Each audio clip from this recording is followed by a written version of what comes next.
kasih atas kesempatan yang diberikan. Saya sebagai pemateri pertama akan membahas tentang getaran dan gelombang. Getaran adalah gerak, goyangan yang bergerak adalah gelombang.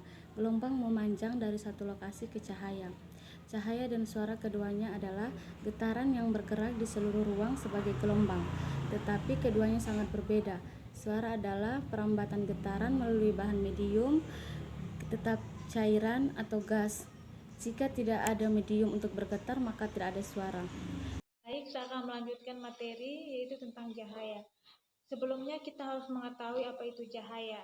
Cahaya adalah gelombang elektromagnetik dengan frekuensi yang masuk dalam rentang tertentu. Pada siang hari, sumber utama cahaya adalah matahari. Sumber umum lainnya adalah api, filamen putih panas pada bola lampu, dan gas bercahaya dalam tabung gelas yang dikeluarkan oleh sumber-sumber ini. Cahaya hanya merupakan bagian kecil dari keseluruhan yang luas dari gelombang elektromagnetik yang disebut spektrum elektromagnetik. Magnet listrik dari gelombang elektromagnetik saling tegak lurus satu sama lain ke arah medan listrik. Cahaya berasal dari gerakan elektron yang dipercepat. Jika kita menggoyangkan ujung batang kayu ke dalam air yang tenang, kita akan membuat gelombang di permukaan air. Demikian pula, jika kita menggosok batang bermuatan listrik ke sana kemari di dalam ruangan kosong, kita akan menciptakan gelombang elektromagnetik di ruang angkasa. Ini karena muatan yang bergerak dari batang adalah arus listrik, bahwa medan magnet mengelilingi arus listrik dan medan berubah seiring perubahan arus. Ingat juga bahwa medan magnet yang berubah menginduksi medan listrik elektromagnetik. Medan listrik dan medan magnet yang bergetar menggenerasikan charge lain untuk membentuk gelombang elektromagnetik. Dalam ruang hampa, semua gelombang elektromagnetik bergerak dengan kecepatan yang sama dengan kecepatan cahaya. Mereka berbeda satu sama lain dalam hal frekuensi. Gelombang elektromagnetik telah mendeteksi dengan frekuensi serendah 0,01 Hz. Lainnya dengan frekuensi beberapa ribu Hz diklasifikasikan sebagai gelombang radio frekuensi rendah. 1 juta Hz terletak di tengah-tengah radio AM. Pita gelombang televisi frekuensinya sangat tinggi, dimulai pada sekitar 50 juta Hz, dan frekuensi radio FM adalah dari 88 hingga 108 Hz. Kemudian datang frekuensi ultra high, diikuti oleh gelombang mikro, dan gelombang inframerah. Selanjutnya masih terlihat cahaya yang membentuk kurang dari 1/1 dari 1% di spektrum elektromagnetik. Frekuensi cahaya terendah yang bisa kita lihat dengan mata kita tampak merah. Frekuensi terlihat tinggi yang hampir 2 kali lipat frekuensi lampu merah, tampaknya ungu. Gelombang frekuensi tinggi ini lebih energik dan dapat menyebabkan kulit terbakar. Di luar sinar ultraviolet adalah wilayah sinar X dan sinar gamma.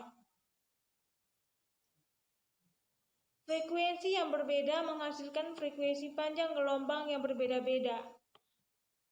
Menghasilkan panjang gelombang dan frekuensi tinggi menghasilkan panjang gelombang pendek.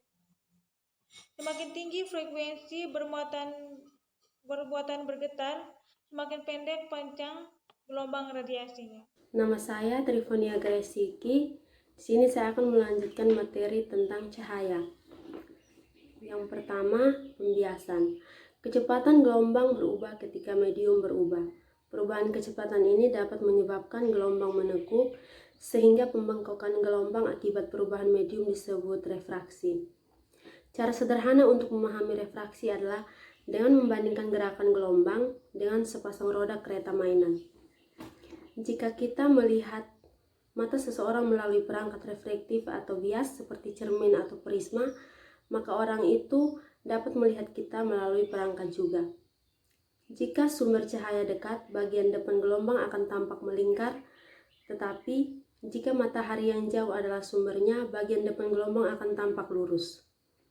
Sinar cahaya tetap terpantul pada depan gelombang dan karena itu membungkuk di permukaan. Pembiasan ini menyebabkan banyak ilusi. Salah satunya adalah lengkungan tongkat yang sebagiannya terendam air. Bagian yang terendam tampak lebih dekat ke permukaan daripada yang sebenarnya. Hal ini juga berlaku ketika kita melihat ikan di air. Ikan muncul lebih dekat ke permukaan dan lebih dekat daripada yang kita lihat langsung di air. Yang kedua, difraksi atau pembelokan. Difraksi adalah peristiwa penyebaran atau pembelokan gelombang oleh celah sempit sebagai penghalang. Gelombang terdifraksi selanjutnya berinterferensi satu sama lain sehingga menghasilkan daerah penguatan dan pelemahan. Jumlah difraksi tergantung pada panjang gelombang dibandingkan dengan ukuran obstruksi yang melemparkan bayangan. Difraksi tidak terbatas pada celah sempit atau pada umumnya tidak dapat dilihat di sekitar tepi semua bayangan. Difraksi tidak dapat melihat benda yang sangat kecil dengan mikroskop cahaya. Jika objek lebih kecil dari panjang gelombang cahaya, maka tidak ada struktur yang terlihat. Yang ketiga, interferensi. Interferensi dapat bersifat membangun. Kita dapat melihat pola interferensi yang dihasilkan ketika dua buah benda bergetar menyentuh permukaan air. Kita melihat pola interferensi yang dihasilkan ketika dua benda bergerak menyentuh permukaan air. Kita dapat melihat daerah mana lambang satu gelombang tumpang tindih palung yang lain untuk menghasilkan daerah dengan amplitudo 0. Interferensi merupakan sifat dari semua gerak gelombang, baik itu gelombang air, gelombang bunyi, dan gelombang cahaya.